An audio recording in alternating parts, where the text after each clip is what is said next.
Happy Halloween, everybody. Welcome to day 4 of 31 Days of Horror. And today we'll be doing In a Violent Nature.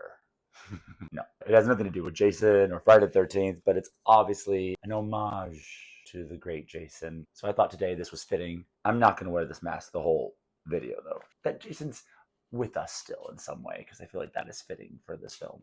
He should be. He is kind of all over this film without being in the film. So In a Violent Nature was released in 2024, so it's a very recent film, and you can watch this on Shudder, on AMC Plus, AMC Plus on Prime. How to watch In a Violent Nature. This is a gory film, and there's a lot of gore in the kills themselves. The kills are pretty violent in A Violent Nature, but it's not very scary. So I think maybe this is one to try all on your own if you're into slashers. I think you could do this one alone, but of course, always you can watch this with a friend or whatever. But I think this might be your time to try if you're going to try a film, because it's pretty slow, not very scary, but slasher oriented. Aaron's horror tip for day 4 is, I think this goes good with In a Violent Nature. I think be open minded about horror. Horror needs to evolve and change, and what was scary for us, maybe as teenagers, that's not going to be scary anymore. So I think that we gotta evolve the genre, allow them to like kind of play with tropes, try new things, and maybe the first thing doesn't hit all the time, right? But it can inspire other auteurs, other filmmakers. I think that a lot of people will say that In a Violent Nature was inspirational to them in the future. So be open-minded as much as you can when watching horror. 1 minute summary time. I have 1 minute to summarize this film for you. Though this is spoiler-free, I just want to give you a summary so you can know what it's about. I don't think you should watch trailers, so maybe watch this. And I literally didn't do any notes or anything, just off the top of my head. I don't want to give too much away about things that happen in this film or within the summary. So here's what I'm going to say: is it's a kind of new concept in slasher. It's nothing like original, but it does a new idea that we're with the killer the whole time. So everything's kind of POV, done that and shot that way. So we're with them. So we know where the killer is at all times. So it's not that kind of scary, which makes it kind of a fun experience or experiment at the very least. And it's about Johnny, this killer who's in the ground, and these teenagers, we're going to assume, in the middle of the woods, in the middle of the forest. There's a locket, and you're not supposed to move the locket from, I think it's like a pipe or a pole that it's on, because then supposedly the scary story is that Johnny will come back to life. It was given to him by his mother. And of course, right away, the teenagers move the locket. Oh, God, that's it. And then he comes out and he tries to go and kill all the teenagers. He wants his locket. It's hard for me. 4 seconds, though. 4 seconds over. I'll take it. So this is my erroneous thoughts. I only have a minute, so I can't go off on anything. If I don't like it or if I do like it, whatever it is, it's just 1 minute, as succinct as I can be. Here we go. In 3, 2, 1.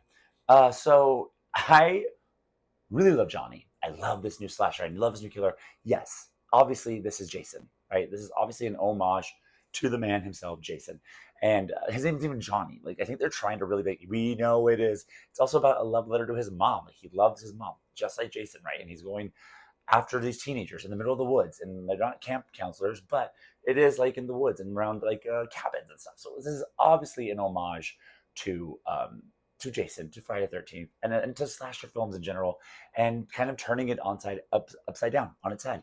And also, I love the POV. I loved being with him. I loved being the killer. Sure, it was slow moving, and that's kind of, I think, the point is, like, sometimes these killers are going so slow. What are they doing? And all this time between their killings, and we get to see he's literally just walking a whole lot to his next victim.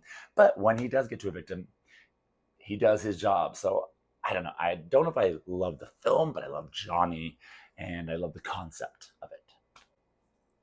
Again, 4 seconds over. So here's my experience. I think that your experience watching it, how you watched it, really matters to how you liked it or didn't like it. What's your experience in watching it? That I think it's hand in hand. I really think it's important to know how this person watched it, who they watched it with.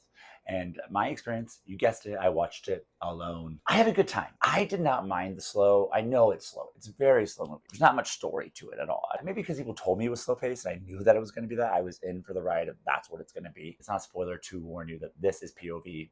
This is just walking for a lot. lot of time. I'll say though, it didn't stick with me. Like the film itself as a whole didn't like. I wasn't thinking about it, going telling everybody you gotta go see it. But I do love Johnny. I love Johnny. I love this new slasher. I love this new killer. I hope to see him again. Did In a Violent Nature stick the ending for me? It's a 1, y'all. It's a 1. So I rate things 5 being like, oh, I love that ending. 1 being a disappointment. That ending was not for me. I'm not gonna tell you what happens, but I just think that the endings in horror films matter. I think that you can change the whole film, the whole way you feel about the film. I was loving the film. I'll say like when it took its little swoop around, when it switched lanes, for me, I wasn't about it. I didn't like it. I think I'm just too in love with Johnny. I missed him. We go away from him for a little bit. It flipped with the idea of like what slasher endings are. Like it doesn't do the slasher ending that you always see. So that was cool. It was like kind of like a FU to the audience. Like that's not the way we're going. That's not how this last minute's going to be. But the left lane turn wasn't for me. If it had a different ending, I would have a completely different feeling of the whole film. Aaron's category, I like to put horror films in like fun categories. Art is subjective, horror is very subjective, and it's like, how do I know what kind of horror this is? So it's fun to just give it fun categories of what I think, who I think should watch this, or when you're ready in the mood for this kind of film. And here's my categories. It's a slow burner. It takes its time to get to where it's going to go. It's gory when it does do it, though. When it's there, it's gory, and it does wild things, creative things with gore. And it's definitely a slasher. This is up the alley of Jason, up the alley of Michael Myers. It's definitely in that wheelhouse.